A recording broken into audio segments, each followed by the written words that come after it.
창세기입니다. 자, 지난 시간 우리는 요셉이 술 맡은 관원장의 꿈을 풀어주는 부분까지를 다뤘습니다. 오늘은 그렇게 꿈풀이를 하고 나서 요셉이 하는 말이 나오지요. 창세기 40장 14절과 15절입니다. 당신이 잘 되시거든. 시작. 당신이 잘 되시거든 나를 생각하고 내게 은혜를 베풀어 주소. 내 사정을 바로에게 아뢰어 이 집에서 나를 건져 주소서. 나무는 기브리 땅에서 끌려온 자요 아냐였나이다. 저는 이 부분을 보면서 이게 참 어떤 상황에서도 이런 노력을 멈추면 안 되는 거구나 그런 생각을 하게 됐습니다. 왜냐하면 하나님께서 어떤 방법을 써서 나를 도와주시고 내게 응답 주시는 거를 내가 모르니까 그런 상태에서도 너무 막연해 보이지만 나름대로 노력하는 걸 멈춰서는 안 된다는 거죠. 여기 보게 되면은 요셉도 포기하지 않았다는 걸 알 수가 있죠. 어떻게 해서든지 나갈 수 있는 길을 좀 찾으려고 하는 마음, 기회를 얻어보려고 하는 마음을 꺾진 않았습니다. 사실 이게 참 어려운 거죠. 뭔가 힌트가 하나도 안 보이는데 전조 증상이 보이는 게 하나도 없는데 그런데도 포기를 안 하고 어떤 희망을 계속 품는다는 게 참 어려운 겁니다. 그러니까 어떻게 보면은 포기가 참 쉬운 것 같아요. 포기하면 마음 편해지거든요.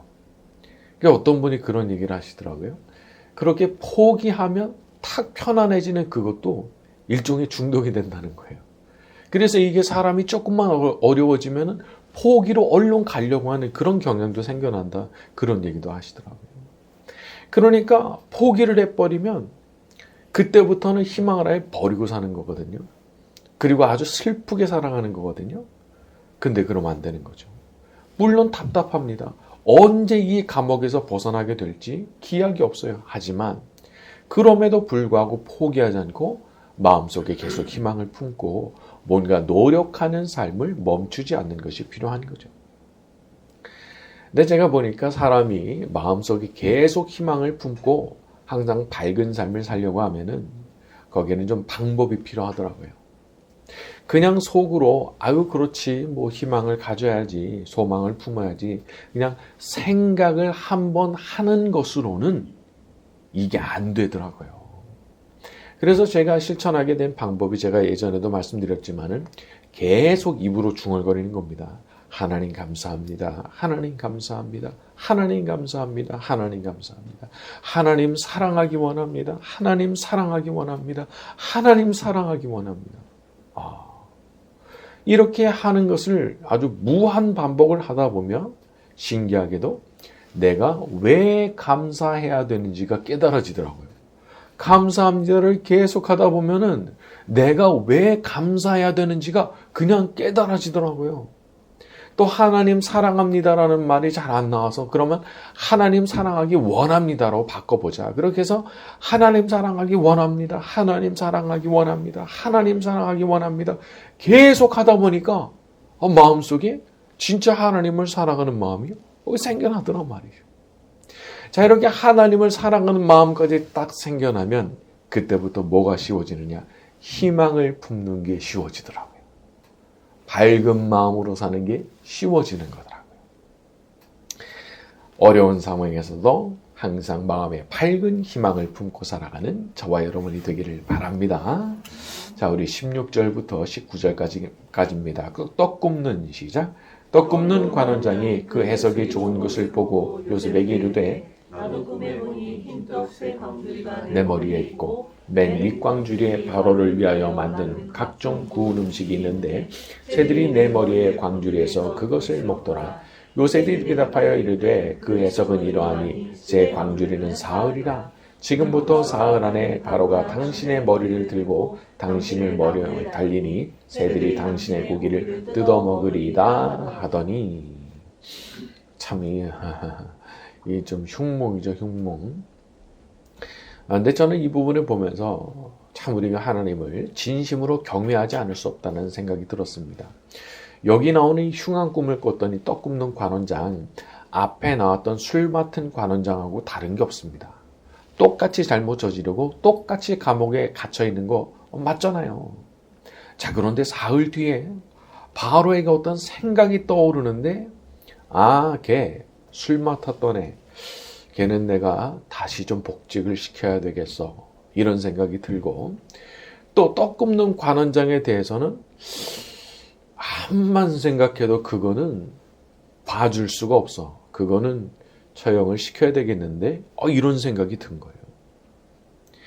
여러분, 우리가 이걸 어떻게 컨트롤 하겠습니까? 나는 지금 감옥에 들어가 있기 때문에 내 모습을 누구한테 보여줄 수도 없고 누구한테 가서 말을 할 수도 없어요. 그러니까 완전히 뚝 떨어져 가지고 감옥 안에 갇혀 있는 거니까 모든 건 내 손 밖에 있는 거예요, 다. 내가 바로한테 뭘 할 수 있는 게 없어요. 자, 그런데 하나님께서 생각이 나게 하신 거예요, 생각이. 그리고 이 바로에게 어떤 생각이 나게 하시느냐, 그거에 따라서 이 사람들의 운명이 갈라져 버린 거거든요. 이미 사흘 전에 당사자들에게 미리 꿈으로 보여주셨다는 게 무슨 의미겠어요? 그렇게 되도록 이미 결정하셨다, 그런 뜻이죠. 그러니까 사흘 뒤에 바로에게 이런 생각이 떠오르게 하시겠다 하는 것을 꿈으로 당사자들한테 이제 미리 보여주신 거란 말이에요. 그러니까 이런 걸 보면 우리가 하나님 앞에 겸손으로 허리를 동이지 않을 수가 없는 거예요. 하나님께서 그 사람에게 무슨 생각이 떠오르게 하시느냐에 따라서 내가 운명이 갈려버리니까. 그러니까 우리가 하나님을 얼마나 경외하는 마음으로 섬겨야 되겠어요.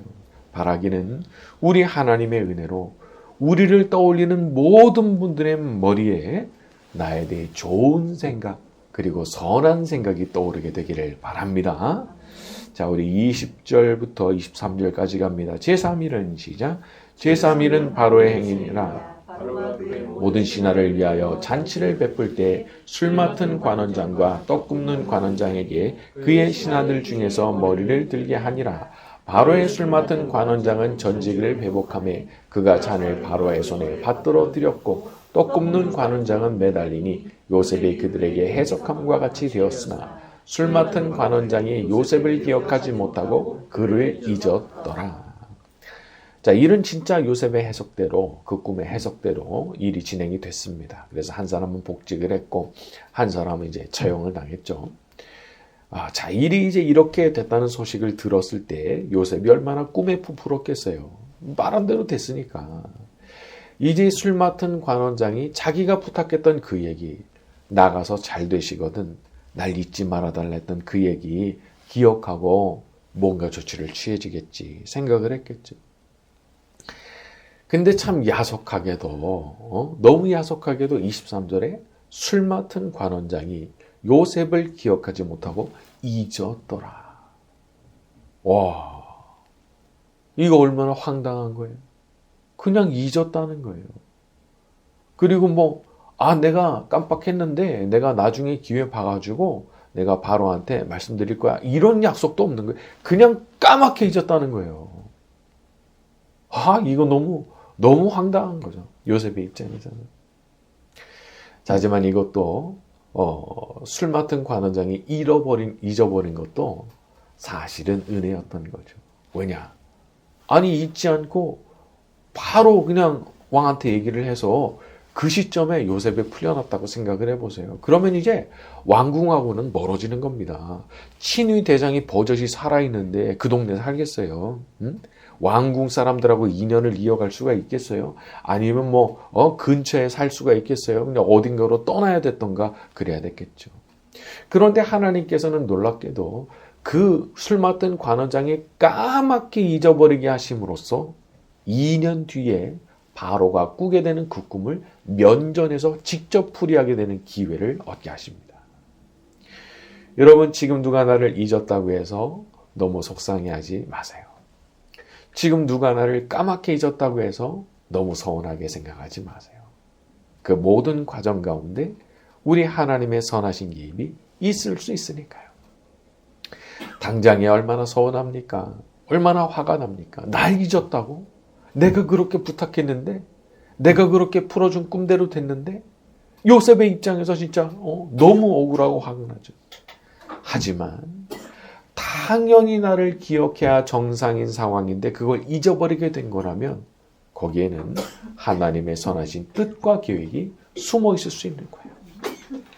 여러분 그거 믿지 못하면 내 인생사에 일어나는 모든 일에 우리 하나님께서 가장 선하신 뜻으로 개입하고 계시다는 그 사실을 믿지 못하면 하나님 원망합니다. 왜 이렇게 하시느냐고 막 사떼질하고 그런 분도 있더라고요. 근데 착각이죠. 오해죠. 지금 풀어주면 나중에 정말 자기한테 크게 복이 될 그 기회를 놓치게 되는데 그래서 하나님께서 요셉이 풀려나지 못하게 만드신 건데. 그래서 우리가 참 인간적으로는 참 서운하게 느껴지는 상황이 있을지라도 너무 서운하게 생각하지 말아야 되는 거예요. 거기에 하나님의 어떤 숨으신 뜻과 역사가 있는지 모르니까 말이죠. 우리 눈에 서운하게 보이는 어떤 일들 가운데도 우리를 향한 하나님의 선하신 뜻과 계획이 반드시 숨어 있는 줄로 믿습니다. 자, 우리 창세기 41장으로 넘어갑니다. 1절에서 8절까지 갈까요? 만 2년 후에 시작. 만 2년 후에 바로가 꿈을 꾼즉 자기가 나일 강가에 서 있는데 보니 아름답고 살찐 7 암수가 강가에서 올라와 갈밭에서 뜯어먹고 그 뒤에 또 흉하고 화려한 다른 7 암소가 나일 강가에서 올라와 그 소와 함께 나일 강가에 서 있더니 그 흉하고 화려한 소가 그 아름답고 살찐 7 소를 먹은지라 바로가 곧 깨었다가 다시 잠이 들어 꿈을 꾸니 한 줄기에 무성하고 충실한 7 이삭이 나오고 그 후에 또 가늘고 동풍에 마른 7 이삭이 나오더니 그 가는 7 이삭이 무성하고 충실한 7 이삭을 삼킨지라 바로가 깬즉 꿈이라. 아침에 그의 마음이 변민하여 사람을 보내어 애굽의 점술가와 현인들을 모두 불러 그들에게 그의 꿈을 말하였으나 그것을 바로에게 해석하는 자가 없었더라. 이제 바로가 드디어 꿈을 꾸게 되죠. 1절에 보니까 만 2년 후에. 이 짧은 문구 안에 얼마나 이 요셉의 기다림 그리고 절망이 들어있었을까. 처음에 일주일 정도는 잘 기다렸을 거예요. 한 달이 지났을 때 요셉의 심정이 어땠을까요? 2달이 지나고 석 달이 지나고 1년이 다 지나가던 날 요셉은 어떤 생각을 했었을까요? 참 기다림이라고 하는 것은 누구에게나 다 쉽지 않은 일입니다. 근데 하나님께서 우리에게 아주 오랜 기다림을 요구하실 때가 있거든요. 내가 대체 얼마나 더 기다려야 되느냐고 너무 화가 나고 그럴 수 있잖아요. 자, 그런데 거기서 얘기가 끝나지 않는 거예요. 만 2년이 딱 되던 그때 바로가 느닷없이 꿈을 꾸게 된 거죠. 그리고 놀랍게도 아무도 그것을 해석해 주는 사람이 없었다는 겁니다. 사실 당시 문화로 보게 되면은 왕의 주위에 점술가들, 예언하는 사람들, 여기 나오는 현인들 있는 거 너무 당연한 거죠. 근데 그 사람들 중에 하나도, 한 명도 그 꿈을 풀지 못했다는 거예요. 저는 이 부분이 신기하더라고요. 아니 왜 그 주술사들이, 그 현인들이, 신점치고 예언하는 사람들이 왜 그 꿈을 풀지 못했을까? 어떻게 보면 이렇게 끼워 맞추고 저렇게 끼워 맞춰가지고 거짓말이라도 할 수 있을 것 같은데 왜 그 꿈에 대해서 아무 말도 하지 못했을까? 저는 이 부분에서 하나님께서 개입하셨구나라는 생각을 하게 되는 거예요. 그렇게 멀쩡하게 무슨 꿈을 들으면 바로바로 해석이 되던 주술사들이 바보라도 된 것처럼 아무 영감이 안 오는 거예요. 점치면 항상 나오던 그 점괘가 나오질 않아요. 구슬하면 바로바로 자기 신한테서 답이 와야 되는 답이 안 와요. 누가 하신 거예요? 하나님께서 탁 막아버리신 거예요. 아무도 입 벌려서 함부로 말하거나 이렇게 저렇게 거짓말로 둘러대는 일조차도 할 수 없도록 모든 걸 하나님께서 다 막아버리신 거죠. 여러분 우리가 너무 오래 기다리게 하신다고 나한테 너무 나를 오래 기다리게 하신다고 원망하는 거 조심해야 됩니다. 여기 하나님께서 일하시는 거 보세요. 지금 누구 위해서 그렇게 일하신 거예요? 바로가 꿈을 꾸게 하시고 꿈꾸려 하는 모든 사람들의 영감을 다 막아버리신 거 누구 위해서 하신 거예요? 요셉 위해서 하신 거예요. 기다리게 하셨잖아요. 나 기다리는 거 너무 싫은데. 근데 하나님께서 그 뒤에 이어지는 조치, 하나님께서 요셉 위해서 다 준비해 두신 거예요. 그리고 그거를 해 주시는 거예요. 근데 만약에 요셉이 감옥에 있는 내내 막 원망하고 불평하고 혹은 더 나가서 하나님 막 증오하는 말을 했다고 칩시다. 그러면 나중에 이런 일이 벌어졌을 때 얼마나 부끄럽겠어요. 얼마나 죄송스러운 일이 되겠어요. 다 준비해 두셨는데. 사실 참 요셉은 그러지 않았지만 우리들은 또 종종 그러죠. 생각도 짧고 인내심도 부족하고 또 믿음도 부족하다 보니까 내가 기도해야 되는 상황이 너무 오래 간다 싶으면은 막 짜증내는 거예요. 분노하고 불평도 하고. 자, 그런데 어느 순간 뒤를 돌아보면 그렇더라고요. 어느 순간 벼락같이 응답이 오더라고요. 벼락같이. 그러면 제가 그 자리에 서서 멍해지더라고요, 저는. 그리고 막 눈물을 흘리게 되더라고요. 하나님께 너무 죄송해가지고. 이렇게 다 준비해 두셨는데 제가 참 입을 함부로 놀리고 함부로 원망하고 함부로 불평했습니다. 여러분, 우리 하나님은 얼마나 좋은 분이신지 참 우리 같은 사람들이 그렇게 쉽게 원망하고 분노하고 불평하는데도 보면은 당신의 그 선하신 계획을 또 그대로 또 실행을 또 다 해주시더라고요. 몸둘 바를 모르도록 말이죠.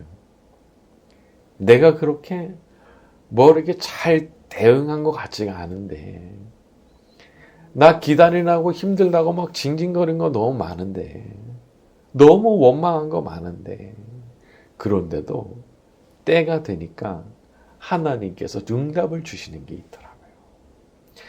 그러니까 우리가 그때 참 부끄럽고 죄송해하지 않으려고 그러면은 우리가 지금 기다리고 있는 이 날들을 잘 보내야 되는 거죠.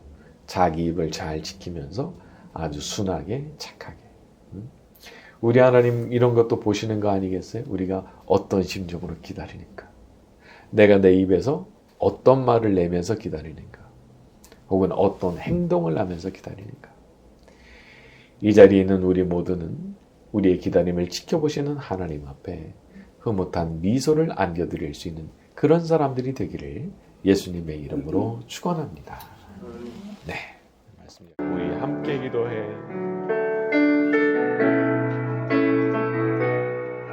우리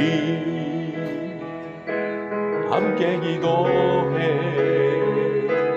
주 앞에 나와 무릎 꿇고 베푸시는 주 하늘을 향해 두 손 들고 하늘 문이 열리고 은혜의 비추기 이 땅 가득 내리도록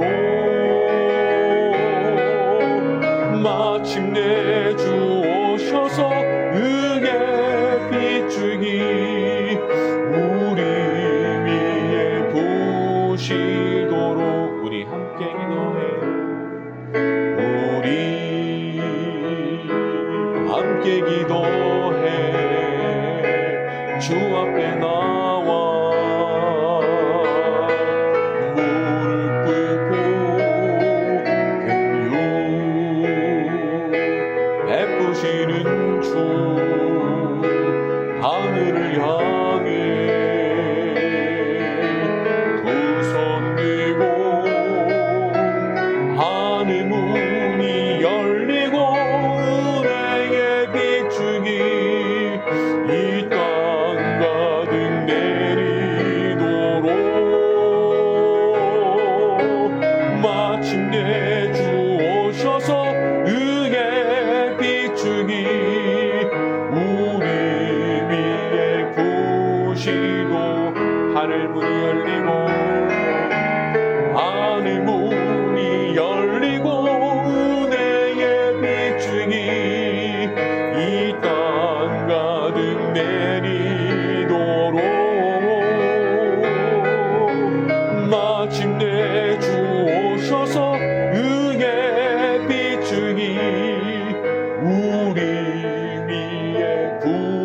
주시